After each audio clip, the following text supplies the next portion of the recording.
can probably see from behind me, I have quite a substantial collection of books, which means I have quite a few favourite books.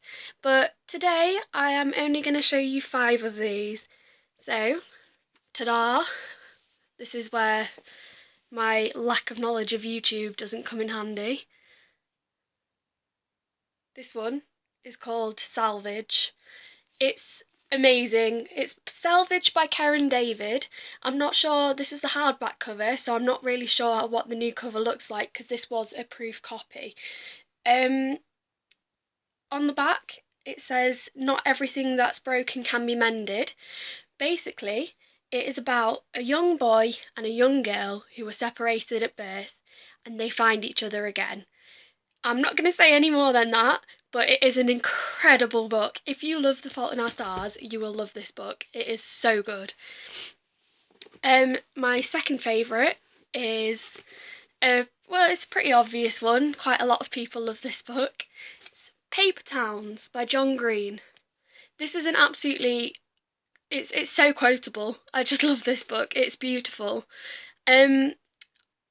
I'll read you the blurb. It says, "The thing about Margot Roth-Spiegelman is that really all I could ever do was let her talk, and when she stopped talking, encouraged her to go on due to the fact that 1, I was incontestably in love with her, and 2, she was absolutely unprecedented in every way, and 3, she never really asked me any questions." So that's kind of a story about unrequited love and adventure. It's not necessarily, I love it because it's not focused on the love story. It's focused on, friendship, and they have a road trip, and it's a really good book. If you don't believe me, well, read it and find out for yourself. My third favourite book is also by John Green, Looking for Alaska. Now, this is an amazing book, and it's also very quotable. Alaska young, gorgeous, clever, funny, sexy, screwed up, and utterly fascinating. Miles Halter could not be more in love with her, but when tragedy strikes, Miles discovers the value in the pain of living and loving unconditionally. So that's another one about unconditional love. Also, slightly about unrequited love.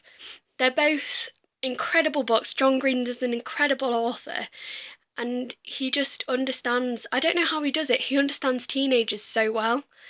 And as a teenager myself, well, I'm 18 now, but as a teenager, I found these books so relatable, but also so magical. That they are at the point of being relatable but not relatable, if you know what I mean. If you don't, then that's fine, because to be honest, I don't even know what I mean either. And the penultimate book is The Perks of Being a Wallflower, if you can see that there, next to my head, by Stephen. I can't pronounce his last name, I'm very sorry about that, but I read this when I was probably about 16. I was quite depressed at the time, actually. I wouldn't advise reading it if you're depressed, because, well, it's quite a depressing book in itself, although it's quite nice to know that someone else feels the same way. So I'm guessing in that way, do read it if you're depressed. It's really a matter of opinion.